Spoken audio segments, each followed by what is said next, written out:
നെന്മാറ ഇരട്ട കൊലപാതക കേസിൽ പ്രതി ചെന്താമരയുടെ ശിക്ഷാവിധി അല്പസമയത്തിനകം അറിയാൻ കഴിയും. പാലക്കാട് അഡീഷണൽ ജില്ലാ സെഷൻസ് കോടതിയാണ് കേസ് പറയുന്നത്. വിധി കേൾക്കാൻ ചെന്താമരയെ ഇപ്പോൾ കോടതിയിൽ എത്തിച്ചിട്ടുണ്ട്. വിവരങ്ങളുമായി പാലക്കാട് നിന്നും അരുൺ ആലത്തൂർ ചേരുന്നു. അരുൺ, ഈ വിധി പ്രസ്താവം ആരംഭിച്ചു എന്ന് മനസ്സിലാക്കാൻ കഴിയുന്നു. വിശദാംശങ്ങൾ അരുൺ.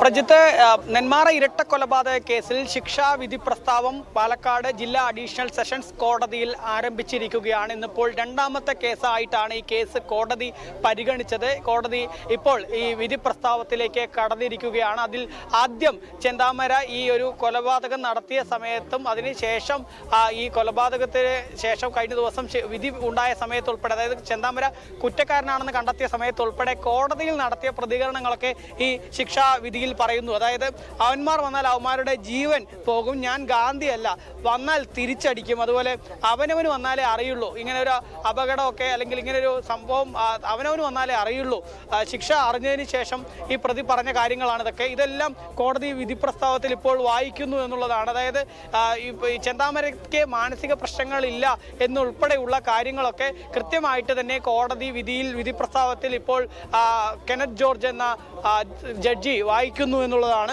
ഏറ്റവും പുതുതായിട്ട് നമുക്കിപ്പോൾ അവിടെ നിന്നും കോടതിയിൽ നിന്ന് റിപ്പോർട്ട് ചെയ്യാനുള്ളത്. അതിൽ തന്നെ ഏത് തരത്തിലുള്ള ശിക്ഷയായിരിക്കും ഇനി ചെന്താമരയ്ക്ക് ലഭിക്കുക എന്നറിയാൻ നിമിഷങ്ങൾ മാത്രമേ ബാക്കിയുള്ളൂ. കാരണം ഒരു നാടിനെ ഒന്നാകെ നടുക്കിയ കൊലപാതകം, ആ കൊലപാതകത്തിൽ വധശിക്ഷ തന്നെ ഈ പ്രതിക്ക് നൽകുമോ, ചെന്താമരയ്ക്ക് നൽകുമോ എന്നുള്ളതാണ് എല്ലാവരും ഉറ്റുനോക്കുന്നത്. കാരണം 2025 ജനുവരി 27-ാം തീയതിയാണ് നാടിനെ നടുക്കിയ ഇരട്ട കൊലപാതകം നടക്കുന്നത്. അതായത് 2019 ഓഗസ്റ്റ് 31-ന് നെന്മാറ പോത്തുണ്ടി ബോയിൻ കോളനി സ്വദേശിയായിട്ടുള്ള സജിത എന്ന യുവതിയെ ഈ ചെന്താമര എന്ന വ്യക്തി കൊലപ്പെടുത്തുന്നു. തൻ്റെ ഭാര്യ പിണങ്ങി പോകുന്നതിന് കാരണമായത് അയൽവാസിയായ സജിതയാണ് എന്നുള്ളൊരു തെറ്റിദ്ധാരണയുടെ പുറത്തായിരുന്നു ആ കൊലപാതകം നടത്തിയത്. ആ കൊലപാതകത്തിൽ റിമാൻഡിൽ കഴിയുന്നതിനിടെയായിരുന്നു 2025 ജനുവരി 27-ന് ചെന്താമര ജാമ്യത്തിൽ ഇറങ്ങി അതേ സജിതയുടെ ഭർത്താവ് സുധാകരനെയും അതുപോലെ തന്നെ ഭർത്തൃമാതാവായ ലക്ഷ്മിയെയും വെട്ടിക്കൊലപ്പെടുത്തിയത്. ഏതായാലും ഇപ്പോൾ ഈ കോടതിയിൽ പ്രധാനമായിട്ടും പ്രതിക്ക് മാനസിക പ്രശ്നങ്ങളിൽ നിന്ന് ഡോക്ടറുടെ റിപ്പോർട്ടും പ്രതിക്കെതിരായ പ്രൊബേഷൻ ഓഫീസറുടെ റിപ്പോർട്ടും ഒക്കെ കോടതിയിൽ വായിക്കുന്നുണ്ട്. എനിക്ക് നേരെ വന്നാൽ അവരുടെ ജീവൻ പോകും, ഞാൻ ഗാന്ധിയല്ല, അവനവന് വന്നാലേ അറിയൂ എന്ന പ്രതിയുടെ പ്രതികരണങ്ങളും വായിക്കുന്നു എന്നുള്ളതാണ്. ജില്ലാ നിയമസഹായ വേദിയിൽ അഭിഭാഷകൻ സമർപ്പിച്ച മിറ്റിഗേഷൻ ഇൻവെസ്റ്റിഗേഷൻ റിപ്പോർട്ടുകളാണ് കോടതിയിൽ ഇപ്പോൾ ജഡ്ജി വായിക്കുന്നത്. അതിനുശേഷമായിരിക്കും ഏതാനും നിമിഷങ്ങൾക്കകം തന്നെ ഇതിൽ എന്താണ് ശിക്ഷാവിധി എന്നുള്ള വിവരം നമുക്ക് ലഭിക്കുമെന്നുള്ളതാണ്. ഏതായാലും നാടിനെ ഒന്നാകെ നടുക്കിയ ഇരട്ട കൊലപാതകം, ഈ ഇരട്ട കൊലപാതകത്തിൽ ചെന്താമരയെ സംബന്ധിച്ചിടത്തോളം ഒരു സമയത്തും ഈ പ്രതി കുറ്റം ചെയ്തതിൻ്റെ കുറ്റബോധമോ മറ്റോ ഒന്നും പ്രകടിപ്പിച്ചിട്ടുണ്ടായിരുന്നില്ല എന്ന് മാത്രമല്ല, ഇതേ കോടതി വളപ്പിൽ വെച്ച് പലതവണ വലിയ രീതിയിൽ ഇനിയും താൻ കൊലപാതകം നടത്തുമെന്ന് ആവർത്തിച്ച് പറയുകയായിരുന്നു ചെന്താമര ചെയ്തുകൊണ്ടേയിരുന്നത്. അതിൽ തന്നെ പ്രധാനമായിട്ടും ചെന്താമര തനിക്ക് ഈ ഒരു ഇപ്പോൾ നടത്തിയിട്ടുള്ള 3 കൊലപാതകം മാത്രമല്ല, ഇനിയും ആളുകളെ താൻ കൊല്ലുമെന്നുള്ളതായിരുന്നു പറഞ്ഞത്. അതിൽ പ്രധാനമായിട്ടും പറഞ്ഞത് ഈ പുഷ്പ എന്ന സ്ത്രീ, അതായത് സജിതയെ കൂടാതെ പ്രദേശവാസി തന്നെയായ പുഷ്പ എന്ന സ്ത്രീയെ ഉൾപ്പെടെ കൊലപ്പെടുത്തുമെന്ന തരത്തിലുള്ള പ്രതികരണമൊക്കെ ചെന്താമരയുടെ ഭാഗത്തു നിന്ന് ഇതേ കോടതി വളപ്പിൽ വെച്ച് നേരത്തെ ഉണ്ടായിട്ടുണ്ടായിരുന്നു. ഏതായാലും അങ്ങനെ ഈ കേസിൽ ഒരു ഘട്ടത്തിലും കുറ്റബോധമോ മറ്റോ പ്രകടിപ്പിക്കാത്ത ചെന്താമര പിന്നീട് ഈ കോടതി കേസ് പരിഗണിച്ച സമയത്ത്, അതായത് ശിക്ഷ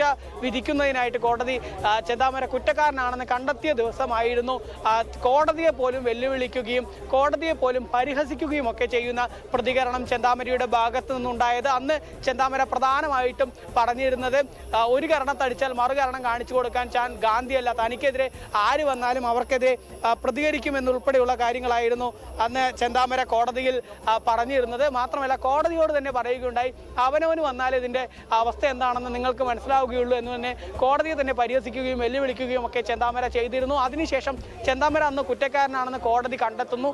ശേഷം ഈ കേസുമായി ബന്ധപ്പെട്ട് ഒരു നിയമസഹായ വേദിയോട് മിറ്റിഗേഷൻ റിപ്പോർട്ട് സമർപ്പിക്കുന്നതിന് കോടതി ആവശ്യപ്പെടുന്നു. അങ്ങനെ നിയമസഹായ വേദിയിലെ 3 അഭിഭാഷകർ ജയിലിൽ ചെന്നുൾപ്പെടെ ചെന്താമരയുടെ പ്രതികരണം ആരായുന്നു, ചെന്താമരയോട് കാര്യങ്ങൾ വിശദമായി ചോദിച്ച് അറിയുന്നു.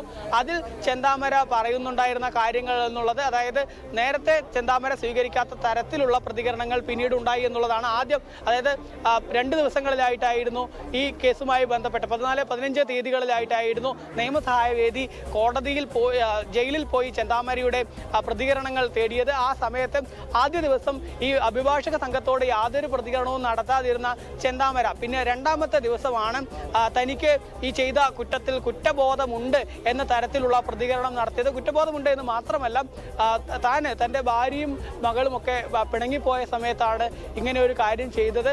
അതിന് ശേഷം തനിക്ക് ഇപ്പോൾ തൻ്റെ ഈ കൊല്ലപ്പെട്ട സുധാകരൻ്റെയും അതുപോലെ തന്നെ സജിതയുടെയും മക്കളെ കാണുന്ന സമയത്ത് തൻ്റെ മക്കളെ പോലെയാണ് തോന്നുന്നത്.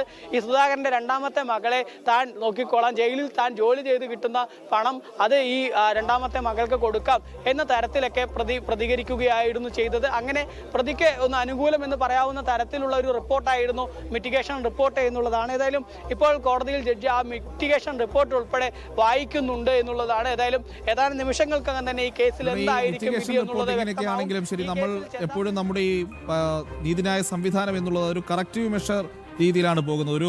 ആൾ ഒരു കുറ്റം ചെയ്തു, ആ കുറ്റത്തിന് ശേഷം അയാളെ തിരുത്തി സമൂഹത്തിന്റെ ഭാഗമാക്കാൻ കഴിയുമോ എന്നുള്ളതാണ് പ്രധാനമായും നിയമം എപ്പോഴും ശ്രദ്ധിക്കുക. പക്ഷെ അതിന് സാധിക്കാത്ത മനുഷ്യർ, അവർക്ക് ഒരു തരത്തിലും നേരായ വിധത്തിൽ നിയമവിധേയമായി സമൂഹത്തിൽ ജീവിക്കാൻ കഴിയില്ല എന്ന് വരുന്ന സമയത്താണ് ഈ ക്യാപിറ്റൽ പണിഷ്മെന്റ് എന്ന രീതിയിലേക്ക് കാര്യങ്ങൾ പോവുക. അപ്പോൾ സ്വാഭാവികമായും കോടതി ആദ്യഘട്ടത്തിൽ തന്നെ ചെന്താമരയുടെ സ്വഭാവത്തിന്റെ സവിശേഷതകൾ, അത് നേരത്തെ കോടതിയിൽ പറഞ്ഞ പരാമർശങ്ങൾ, കുറ്റബോധമില്ലാത്ത രീതിയിലുള്ള പെരുമാറ്റങ്ങൾ, ഇക്കാര്യങ്ങളൊക്കെ കോടതി എടുത്തു പറയുമ്പോൾ അനുമാനങ്ങൾക്ക് ഈ ഘട്ടത്തിൽ സമയമില്ല എങ്കിലും എന്തായിരിക്കാം നമുക്കൊന്ന് വായിച്ചെടുക്കാൻ കഴിയുന്നത്?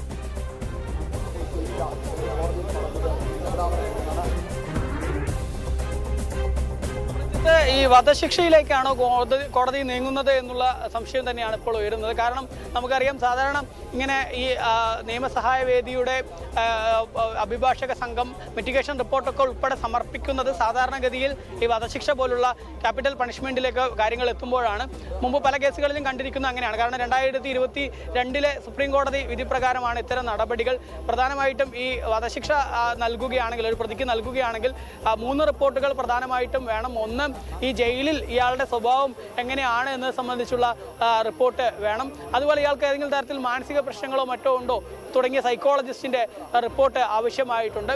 അതുപോലെ തന്നെ ഈ അഭിഭാഷക സംഘത്തിന്റെ മിറ്റിഗേഷൻ റിപ്പോർട്ട് ഉൾപ്പെടെ ഈ വധശിക്ഷ നൽകുമ്പോൾ കോടതിയിൽ സമർപ്പിക്കേണ്ടതായിട്ടുണ്ട്. അതിൽ ഈ മിറ്റിഗേഷൻ റിപ്പോർട്ടിൽ മാത്രമാണ് ചെന്താമര എന്താണോ കാര്യങ്ങൾ പറഞ്ഞത്, അതായത് ഈ അഭിഭാഷക സംഘത്തോടെ എന്താണോ പറഞ്ഞത് അതേ കാര്യങ്ങളാണ്. പക്ഷേ ഈ മിറ്റിഗേഷൻ റിപ്പോർട്ടിൽ മേൽ നടന്ന വാദത്തിൽ പ്രധാനമായിട്ടും പ്രോസിക്യൂഷൻ വാദിച്ചിരുന്നത് ഈ ചെന്താമര പറഞ്ഞ കാര്യങ്ങൾ അങ്ങനെ കോടതിയിൽ അവതരിപ്പിച്ചു, റിപ്പോർട്ടിൽ അവതരിപ്പിച്ചു എന്നല്ലാതെ ഒരു ഫൈൻഡിങ്സ് ആയിട്ട് മിറ്റിഗേഷൻ റിപ്പോർട്ടിൽ ഇല്ല എന്ന തരത്തിലുള്ള ഒരു വാദമായിരുന്നു മിറ്റിഗേഷൻ റിപ്പോർട്ടിന്മേൽ നടന്നിരുന്നത്. മാത്രമല്ല, ഈ ജില്ലാ സൈക്കോളജിസ്റ്റ് പ്രതിക്ക് മാനസിക പ്രശ്നങ്ങളൊന്നുമില്ല എന്ന് പറഞ്ഞിട്ടുണ്ട്. ഇപ്പോൾ ജഡ്ജാണെങ്കിൽ ഈ കൃത്യമായിട്ട് തന്നെ ഇതിൽ പ്രതിക്ക് മാനസിക പ്രശ്നങ്ങളില്ല എന്നുള്ള കാര്യം ജഡ്ജ്മെന്റ് വായിക്കുന്ന സമയത്ത് തന്നെ ഉണ്ടായിട്ടുണ്ട് എന്നുള്ളതാണ്. ഏതായാലും ആ കൃത്യമായിട്ട് പ്രതിക്ക് മാനസിക പ്രശ്നങ്ങളില്ല എന്ന് ജഡ്ജി പറയുന്നു. മുമ്പാണെങ്കിൽ കോടതി തന്നെ പറഞ്ഞിട്ടുണ്ട്, വധശിക്ഷ വരെ കിട്ടാവുന്ന കുറ്റമാണ് താങ്കൾ ചെയ്തിട്ടുള്ളത് എന്ന് പറയുമ്പോൾ വേണമെങ്കിൽ തന്നെ തൂക്കിക്കൊന്നോളൂ എന്ന തരത്തിൽ അരുണിലേക്ക് തിരിച്ചു വരാം.